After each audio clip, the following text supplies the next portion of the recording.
Hello everyone, my name is Shraddha Karnasagar. I am poet, writer and director of the humanitarian organization KASOS, Karnasagar Atmik Utthan Seva Samiti, which is powerfully transforming the thought process of this world and India. So our topic is how better you deal with pandemic as a leader. Yeah, it's not a topic, it's a harsh reality for all of us. And जो आज हम भुगत रहे हैं, जो आज हम चीज़ों को फेस कर रहे हैं, कहीं ना कहीं उनका अगर मुख्य कारण है तो वो हम ही हैं। जो भी चीज़ें हुई हैं, जो भी चीज़ें आज हमें भुगतनी पड़ रही है, उसका कारण भी हम ही हैं।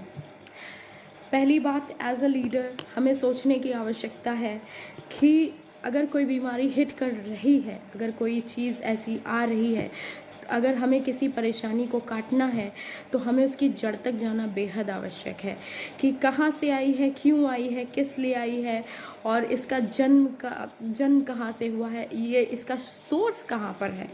एंड ये हमारे लिए बहुत इम्पॉर्टेंट है जानना। एंड लेकिन हम इतना उलझ ही गए, हमारे लिए सिचुएशंस इतनी वर्स हो गई कि हम इतने बिज़ी हो गए उसी को टैकल करने में कि हमें ये सब देखने के लिए इतना फुर्सत ही नहीं थी कि हम ये देखें कि ये सब हुआ तो आखिर हुआ कैसे। मुझे एक बिल गेट्स का इंटरव्यू याद आ रहा है, उसमें उन्होंने बताया था कि our science is ready for everything but are we ready for something which हमने कभी सोचा ना हो, हमने जिसकी कल्पना ना की हो। And he was talking about something kind of महामारी, kind of phase we are facing right now. And उनकी बात को उस वक्त ज़्यादा सीरियसली नहीं लिया गया because we all are busy in serials, we all are busy in our दुश्मनी, we all are busy in कि हम उसको हराएंगे, हम उसको हराएंगे, वो हमारे दुश्मन हैं, वो हमारे दुश्मन हैं। लेकिन हम सब इसी के चलते इंसानियत के दुश्मन बनते चले गए।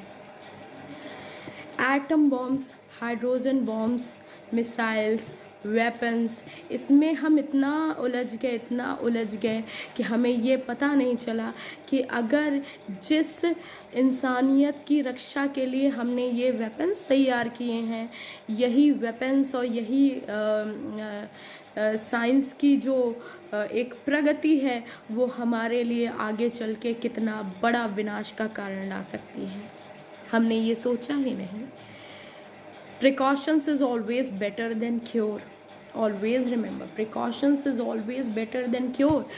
But हम उलझ गए, इतनी हम अपने अहंकार में उलझते चले गए।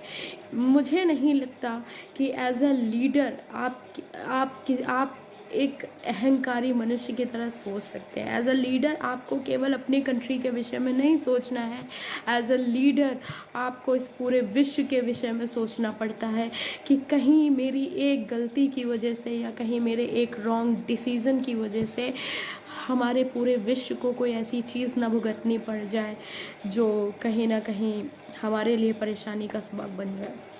लेकिन हमने वो चीज़ें होने दी, वो सब चलने दिया, किसी ने वॉइस नहीं रेस करी, किसी ने एक जागरूकता फैलाने का प्रयत्न नहीं किया। आज हमारे लीडर्स को बहुत आवश्यकता है कि वो उठें, वो खड़े हों, वो किसी का इंतज़ार ना करें कि कोई आएगा हमारे लिए चीज़ों को बेटर करेगा। हम लोग खुद बेटर करेंगे क्योंकि we all are the leaders, हम स्वयं लीडर्स हैं।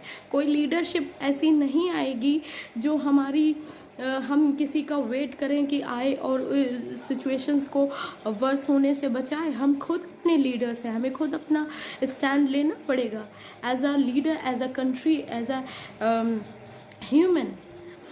मुझे एक न्यूज़ याद आ रही है, उसमें बताया था कि कोविड पॉजिटिव मरीज़ मिले हैं, भारत को भी अब सावधान हो जाना चाहिए। एंड भारत ने असावधानी we have to accept it. Bharat ने असावधानी बहुत बड़ी बरती।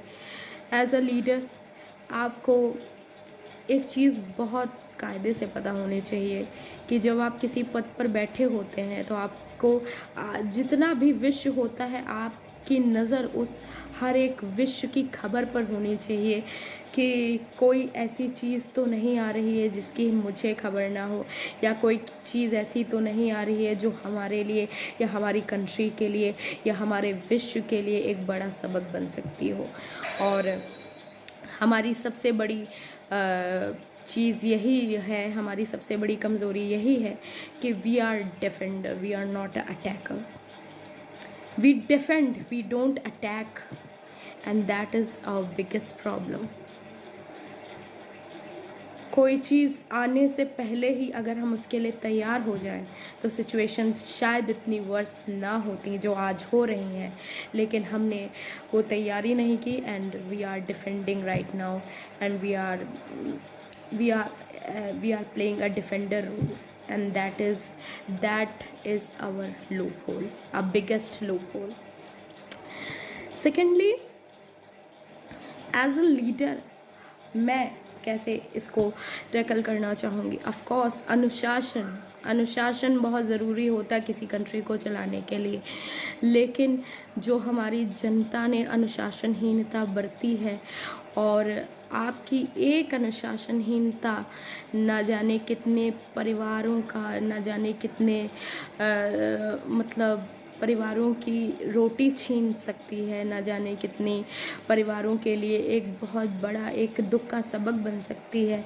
तो ऑलवेज़ रिमेंबर, आप एक भारतीय हैं तो हैं ही, आप एक विश्व में रहते हैं, और जब आप एक विश्व में रहते हैं तो आपकी जिम्मेदारी ये होती है कि आप उस पूरी इंसानियत को रिप्रेजेंट कर रहे हैं, एज अ इंसान पूरी एक इंसानियत को रिप्रेजेंट कर रहे हैं, और आपका एक भी गलती, आपकी एक भी मिस्टेक पूरी इंसानियत के लिए एक बहुत बड़ी परेशानी का सबक क्रिएट कर सकती है। और आपको उठकर खड़ा होना पड़ेगा उस इंसानियत के लिए कि मैं ऐसा कुछ भी ना करूं या मुझसे ऐसा कुछ भी ना हो, क्योंकि मैं एक इंसानियत, एक इंसानी कौम को रिप्रेजेंट कर रहा हूँ फर्स्ट ऑफ ऑल। सेकंड, अनुशासन, जागरूकता, इंफॉर्मेशन की कमी। मेरे कोई वैक्सीनेशन से डर रहा है, अगर आप गांवों में जाइए सॉरी हाँ, आप गांवों में जाइए तो वहाँ पर लोग कहते हैं कि वैक्सीन से क्या होगा, वैक्सीन लगवाने से क्या होगा, इसमें तो जहर मिला है, इसमें तो पता नहीं कितनी इंफॉर्मेशन की कमियाँ हैं आई थिंक लोगों के बीच में, और वो कहीं ना कहीं एजुकेशन की कमी के कारण भी है। हम एजुकेटेड तो हो गए, हमने डिग्रीज तो ख़रीद ली, लेकिन हमारा माइंड एजुकेटेड नहीं हो पाया, and that is the biggest problem. तो हमें अपने एजुकेशन सिस्टम की ओर ध्यान देना चाहिए आई थिंक, कि हमें एक रोबोट्स नहीं तैयार करने हैं, एक जीते जागते इंसान तैयार करने हैं, और उनका माइंड एजुकेटिव होना चाहिए। Secondly, thirdly, solution. क्या हमारी साइंस रेडी है कि हम इतनी बड़ी परेशानियों से लड़ पाएँ? क्या हमारी साइंस रेडी है कि हम इन प्रॉब्लम से लड़ पाएँ? एंड हमें ये सोचने की बहुत आवश्यकता है। तो मैं as a leader, of course discipline for me is very important. जागरूकता फैलाना आज के समाज में बहुत आवश्यक है इन सब चीज़ों के विषय में, और हमें ये भी सोचने की आवश्यकता है कि जो हमसे पूर्व में गलतियां हुई हैं, अब आगे चल के इन गलतियों से हम सीखें और आगे बढ़ें। एंड हर चीज़ का एक निगेटिव और पॉजिटिव दोनों ट्रेट होता है, and I think online communication, online प्रगति हमने की है इस कोविड में, and that is a positive trait. तो हमें बहुत सोचने की आवश्यकता है, हमें एज अ लीडर साथ में काम करने की आवश्यकता है, और हमें एक जागरूकता फैलाने की आवश्यकता है कि आप एक इंसानी कौम को रिप्रेजेंट कर रहे हैं, और आपका हर एक स्टेप उसी की भलाई के लिए उठना चाहिए, ना कि स्वयं की वैमनस्यता भरी दुश्मनियों के लिए। आप उसको थोड़ी देर के लिए अलग कर दीजिए, बल्कि बिल्कुल अलग कर दीजिए, काट के फेंक दीजिए, क्योंकि आज एक इंसान को एक इंसान की बेहद आवश्यकता है। Thank you so much. नमस्ते।